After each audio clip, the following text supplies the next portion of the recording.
Cumprimentamos a todos os nossos amados irmãos na graça e na paz de nosso Senhor e Salvador Jesus Cristo. A partir de agora, está começando mais uma edição do meu, do teu, do nosso programa, A Mensagem do Sétimo Anjo.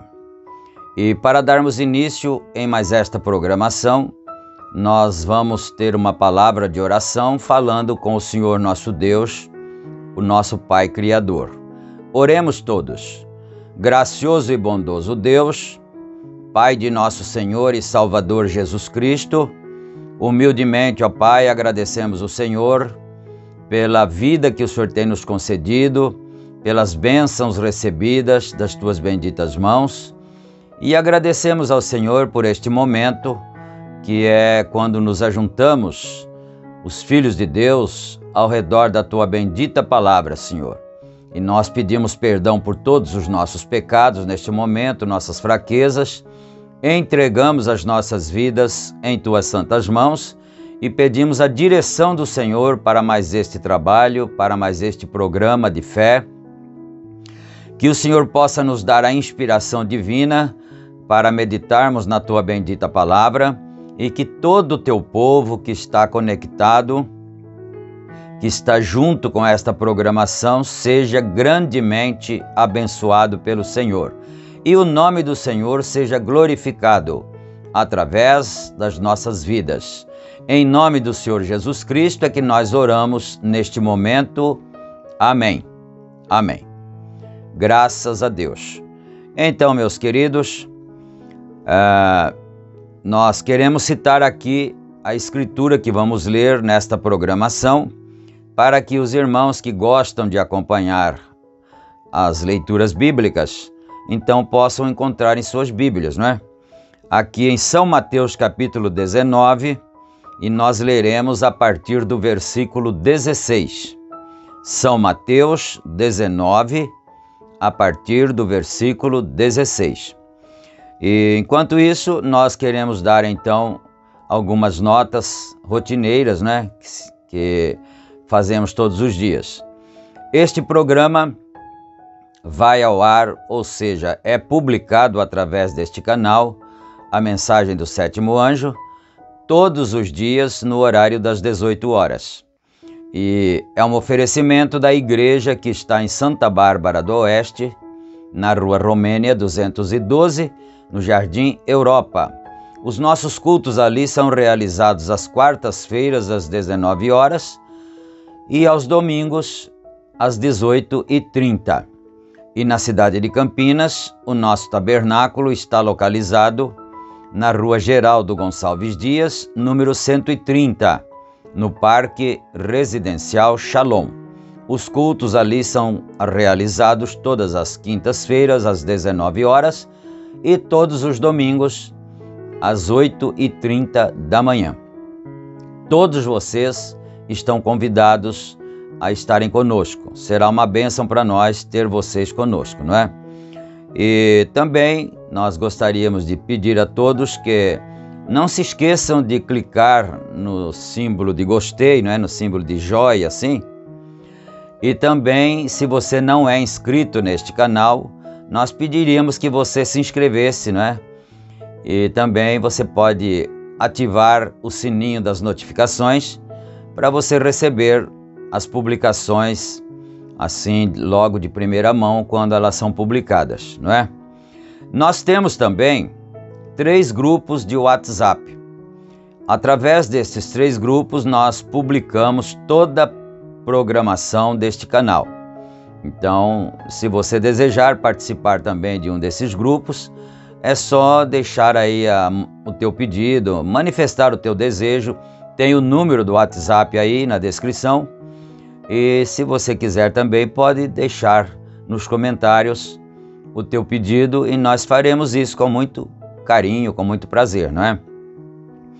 E eu acho que ainda em tempo também é bom lembrar, se você precisa de receber as nossas orações, está necessitando, então deixa o seu pedido de oração aí nos comentários e a Igreja do Senhor estará orando por você, intercedendo pela sua vida, pelas suas necessidades, não é?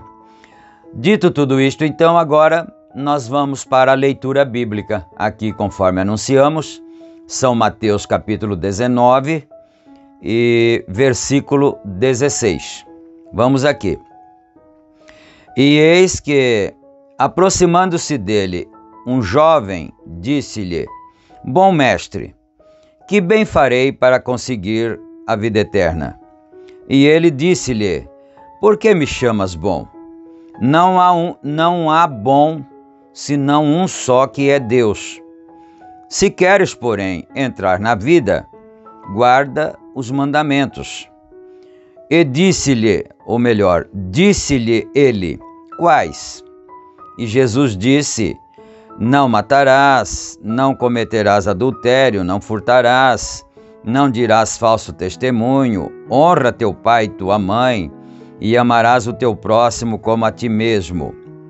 Disse-lhe o jovem: Tudo isso tenho feito, tenho guardado desde a minha mocidade. Que me falta ainda?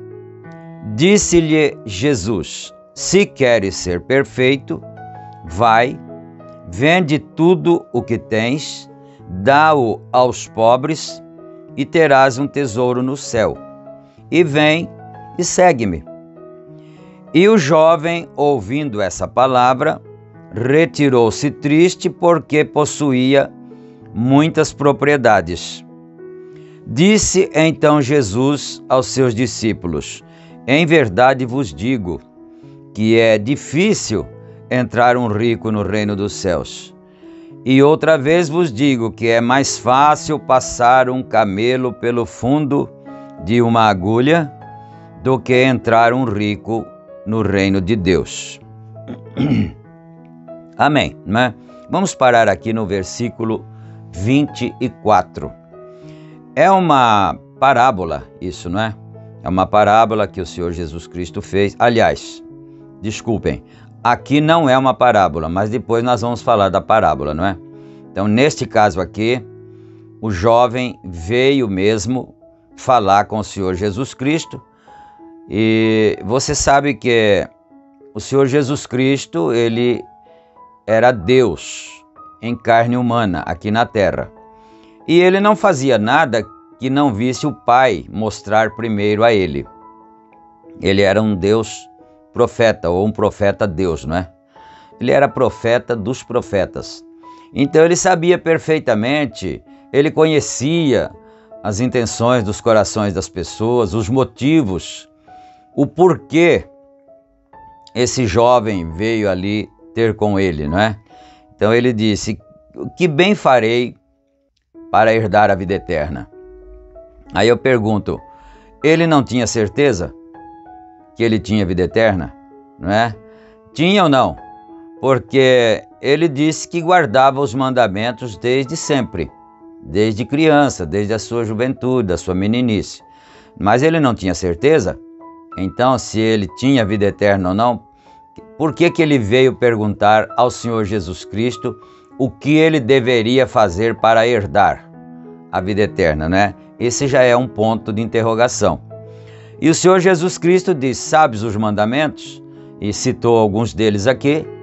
E ele disse: isso eu faço desde criança. O Senhor Jesus Cristo amou-a. E no outro evangelho, a Bíblia diz que o Senhor Jesus Cristo o amou. Disse: então está muito bem.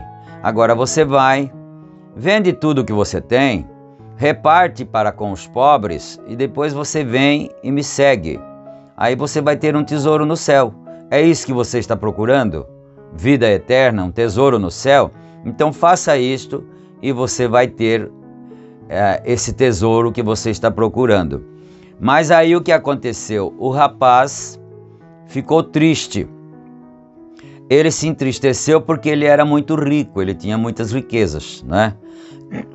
Aí o Senhor Jesus Cristo disse: no outro evangelho, a Bíblia diz que o Senhor Jesus Cristo o amou. Teve compaixão dele, teve amor divino por ele, né? Porque ele disse: infelizmente, os que têm riquezas dificilmente entrarão no reino de Deus, ou no reino dos céus, não é? E o profeta desta era, irmão Brana, ele diz que esse jovem aqui, ele é o mesmo jovem da parábola que o Senhor Jesus Cristo contou, não é? O Senhor Jesus Cristo contou aquela parábola do rico e de Lázaro, não é?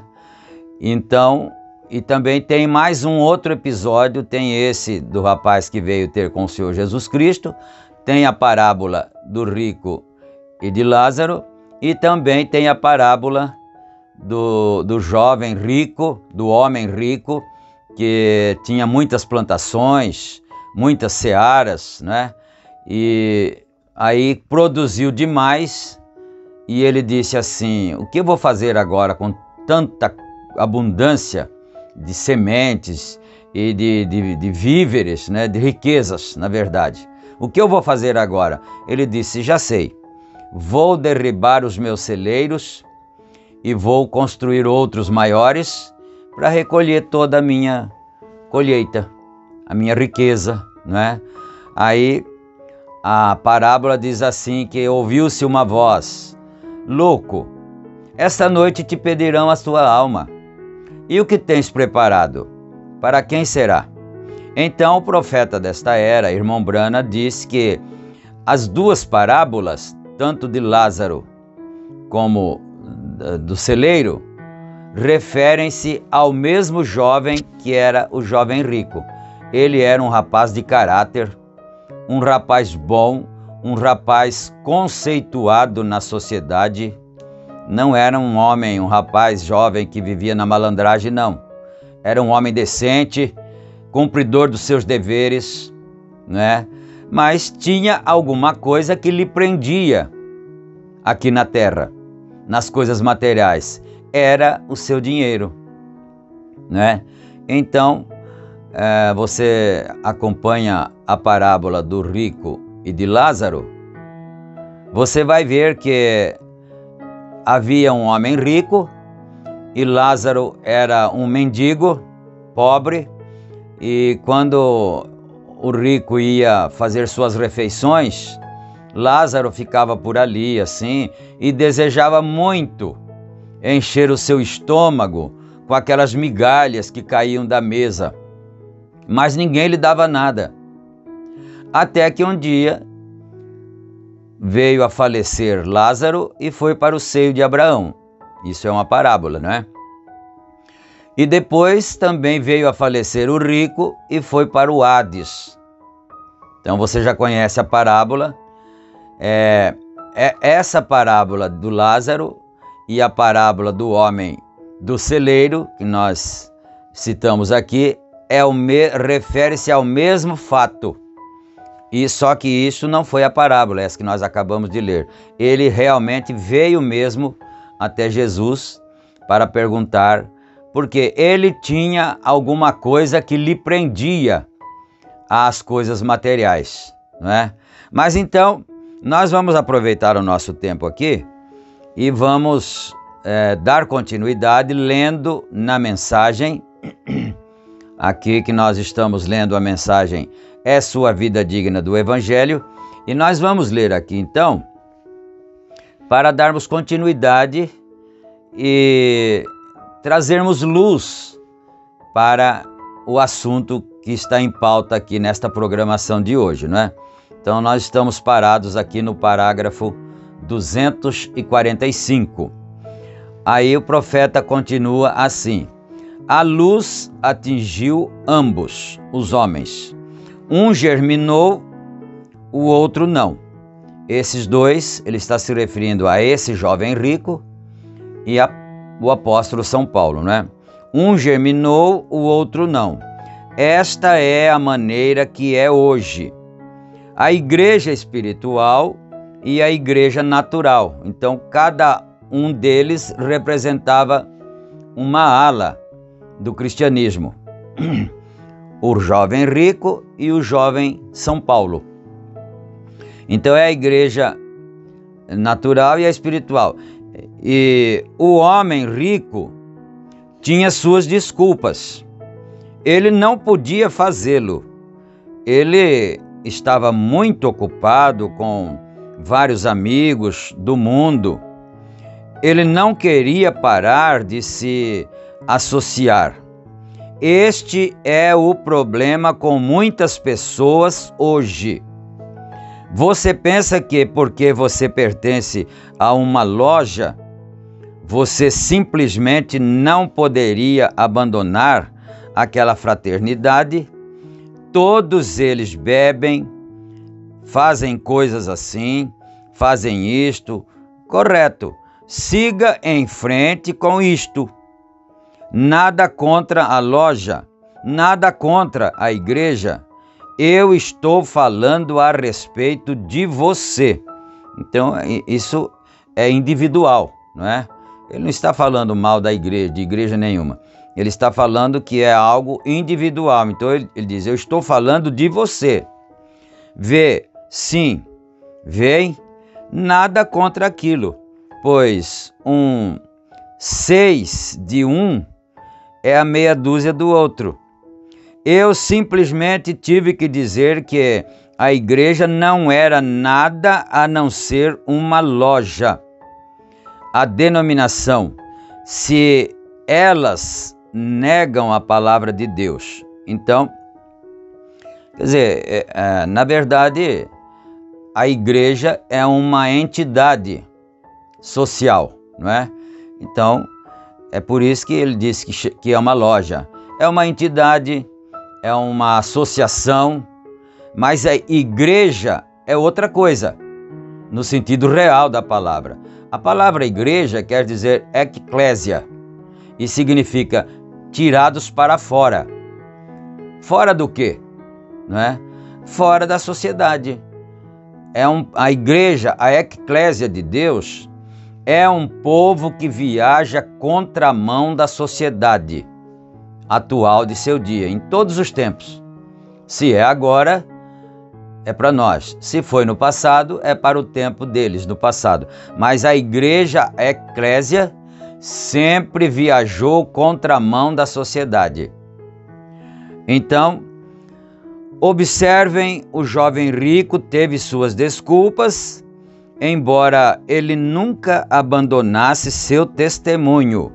Nós encontramos que ele tinha grandes negócios, ele tinha conhecimento e ele chegou até um certo ponto que cresceu muito, até que ele teve que construir novos celeiros para colocar suas coisas.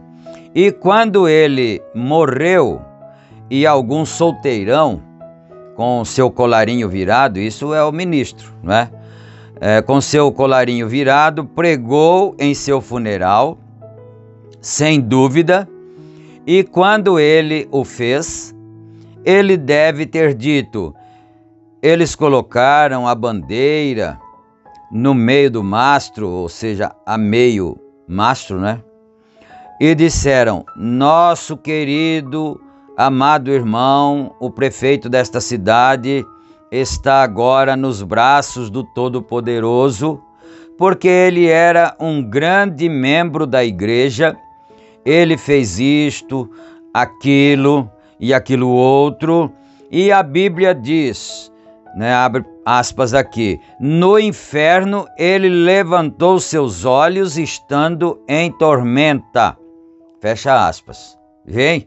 Então, quer dizer, foi por isso que nós fizemos aquele preâmbulo primeiro, para mostrar que agora aqui neste caso, entre as aspas, ele estava se referindo ao jovem da parábola de Lázaro, não é?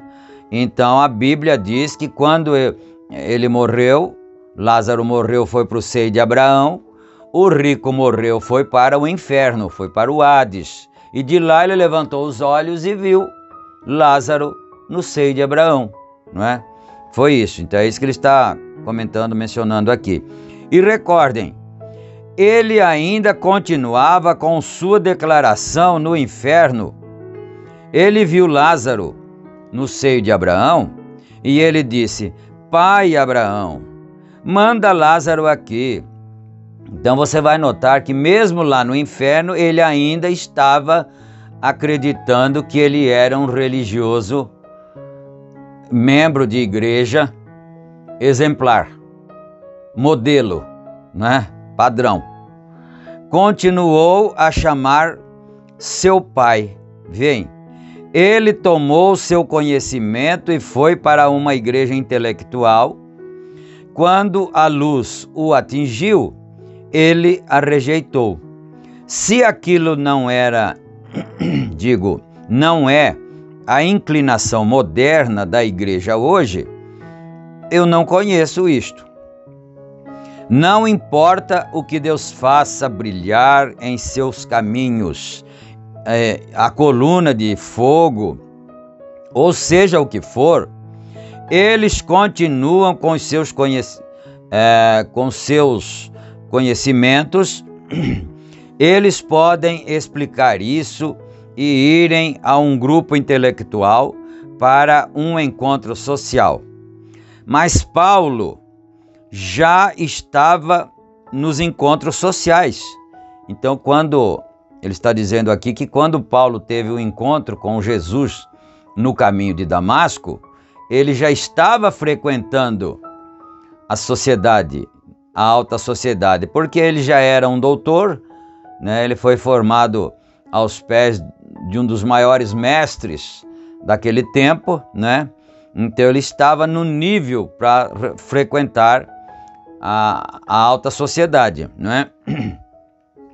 Com grandes conhecimentos, um grande aluno de Gamaliel, foi a mão direita para o sumo sacerdote, de tal maneira que ele foi até ao sacerdote e recebeu ordens para colocar todos aqueles santos roladores na cadeia.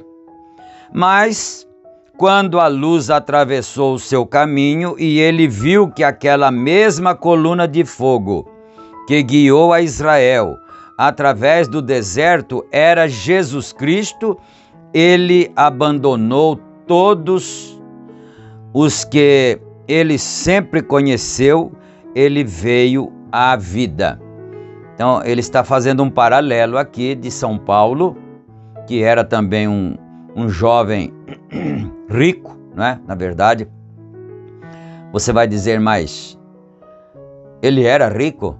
Bom, ele disse, ainda que eu distribuísse os meus bens para os pobres, né? Então ele sugeriu ali que ele tinha bens, não é certo? Mas isso não é o ponto principal da questão.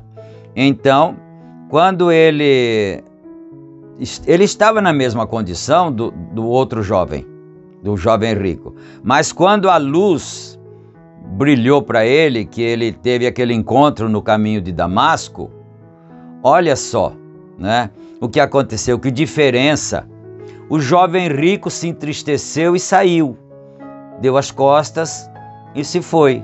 Mas São Paulo, quando a luz o derribou no chão e disse, Saulo, Saulo, por que me persegues?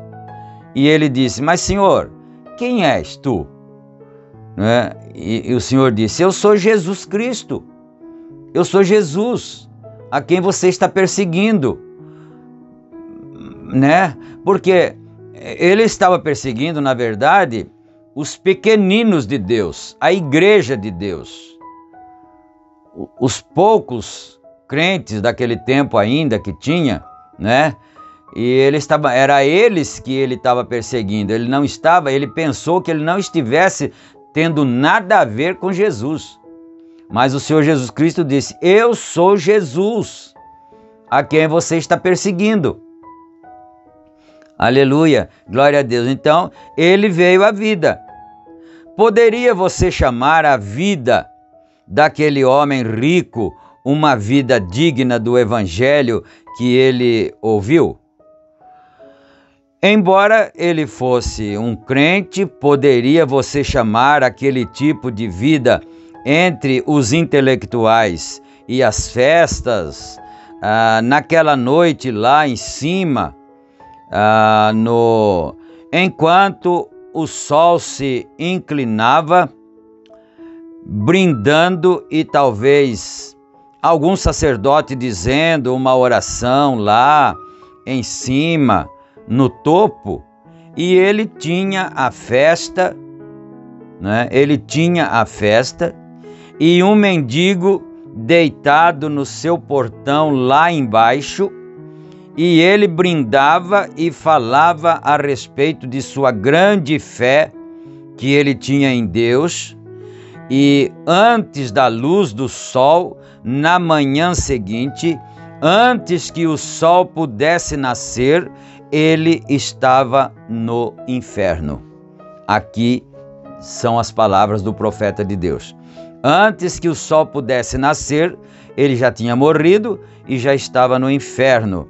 Isso é certo. Aí estão os intelectuais. Aleluia. Então, eu sempre, às vezes, digo, não é? Em conversas assim, eu digo, a verdadeira religião tem só 2 mandamentos. Só 2. Você diz, mas é isso mesmo? E os outros 8? Né? Na verdade, não existem só 10 mandamentos. Existem tantos outros que não estão contidos no Santo Decálogo, assim chamado, né? Que são os 10.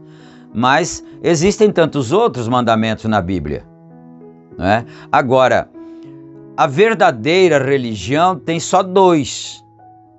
Primeiro, amar a Deus sobre todas as coisas, porque se você ama a Deus, o que é que o Senhor Jesus Cristo disse? Ele disse assim: se alguém me ama, faz o quê? Você pode completar a frase se você conhece as Escrituras. Se alguém me ama, guardará os meus mandamentos. Pronto.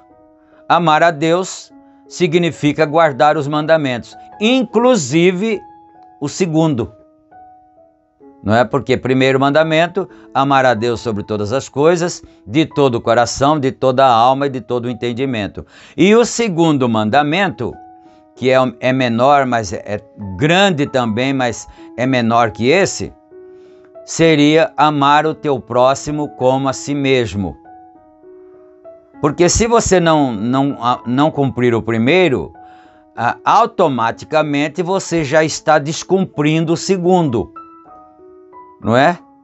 Porque o primeiro mandamento é que diz para nós guardarmos toda a palavra de Deus.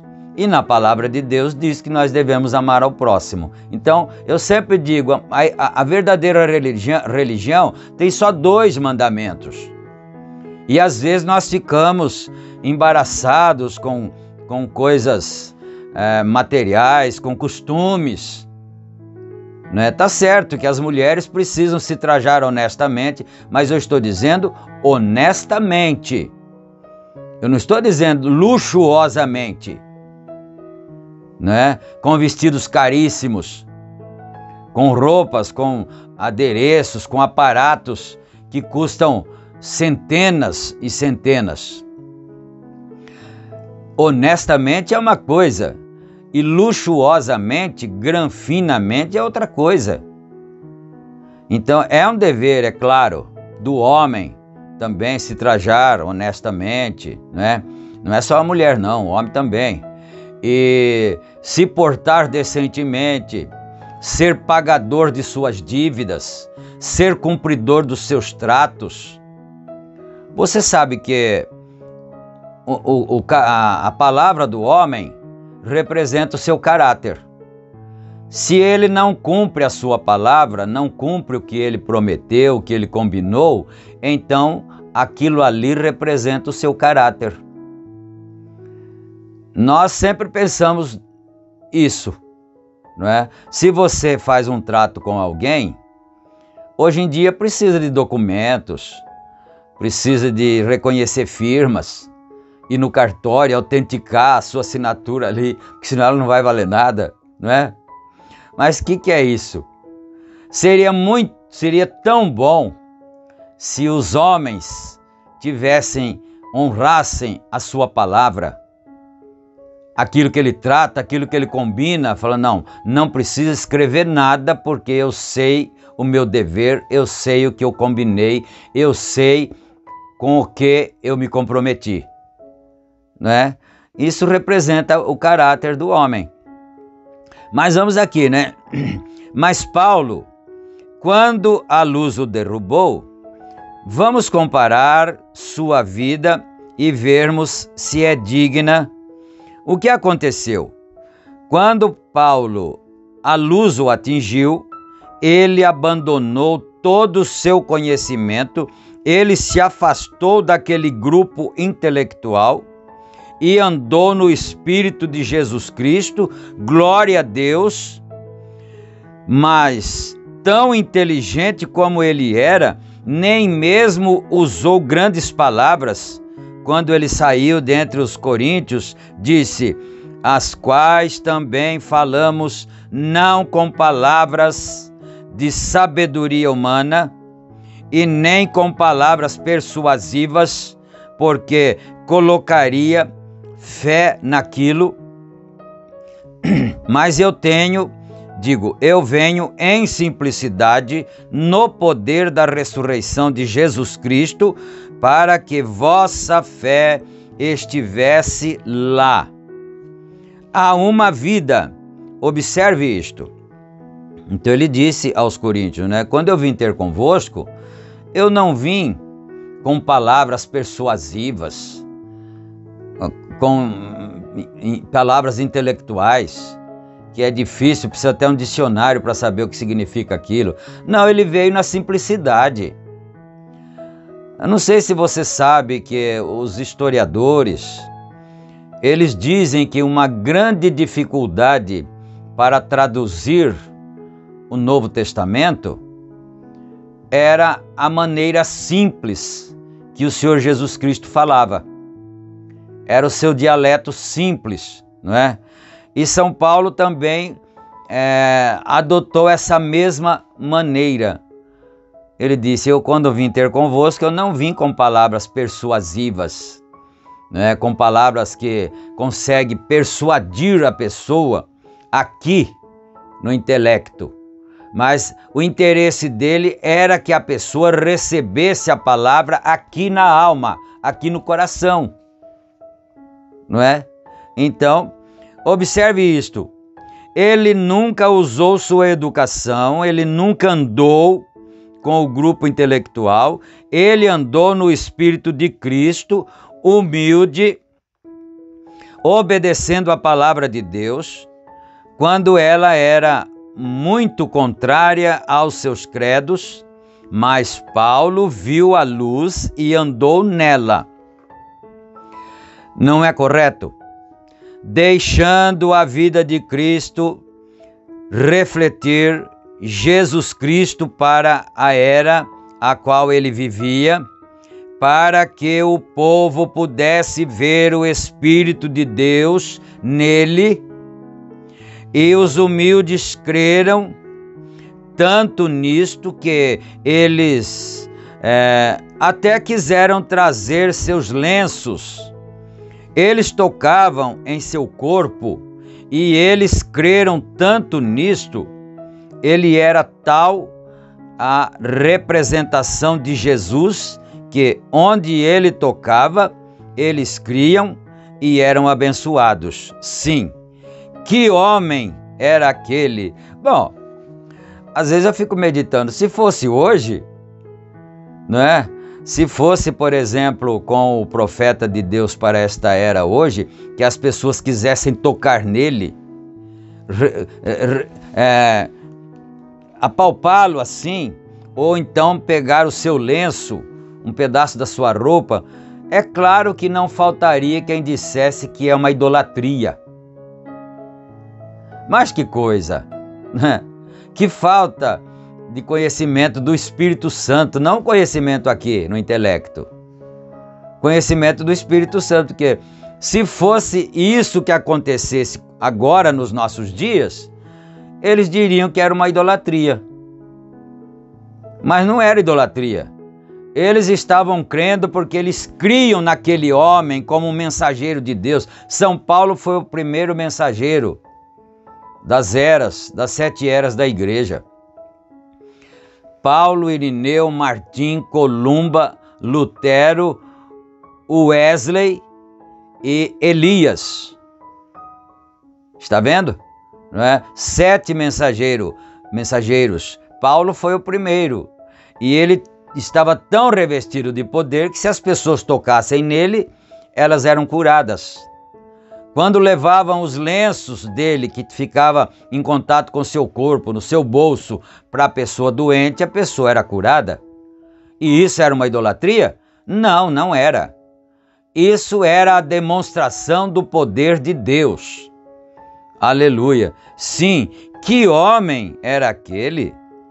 Deu sua vida, suas riquezas, tudo que ele possuía, sua educação, esqueceu tudo para andar com os pescadores e os mendigos e os de má qualidade nas ruas, para deixar sua luz refletir o amor de Jesus Cristo. Ele disse: fui açoitado nas costas 49 vezes. Não me molestem, porque eu carrego no meu corpo as marcas de Jesus Cristo. O pobre pequeno companheiro, em tal terrível condição, ele disse: Eu carrego em meu corpo as marcas de Jesus Cristo. Que diferença entre um grande dignatário com os sacerdotes todos ao redor dele. Aleluia. Eu tenho que parar aqui por causa do nosso tempo que terminou, não é? A gente fica empolgado e esquece da hora, não é verdade? Mas o tempo já terminou e eu vou parar aqui no parágrafo 252. E agora nós vamos ter uma palavra de oração, intercedendo uns pelos outros e também pelo encerramento de mais este programa, não é? Oremos então. Grande Deus e eterno Pai Celestial, estamos agradecidos ao Senhor, meu Deus, pelo privilégio de estarmos recebendo essa palavra do Senhor em nossos corações, em nossas almas, meu Pai. E nós agradecemos ao Senhor pelas bênçãos e pedimos agora a cura divina para os doentes. Nós fazemos uma corrente de oração em favor dos necessitados, dos aflitos que creem em Deus, dos problemáticos que estão na necessidade da bênção. Eu peço que o Senhor abençoe as famílias, os chefes de família, nessa situação, na atual conjuntura em que o nosso país se encontra. Então, que o Senhor tenha misericórdia e dê o pão de cada dia a cada um. Pais que precisam comprar o pão de cada dia para os seus filhinhos. As doenças sejam repreendidas, sejam expulsas dos lares, das famílias, dos corpos. Aleluia! Em nome de nosso Senhor Jesus Cristo, nós pedimos todas estas bênçãos e também nós te agradecemos pelo tanto que já temos recebido do Senhor. Agradecemos ao Senhor por tudo que o Senhor tem concedido a nós, no santo nome de Jesus Cristo. Amém, amém. Graças a Deus. Amém. Então, amados, chegamos ao final da nossa programação de hoje e, permitindo o Senhor, amanhã nós estaremos juntos novamente, não é? Fiquem todos na graça e na paz do Senhor Jesus Cristo e até então o nosso próximo encontro. Deus abençoe a todos. Amém.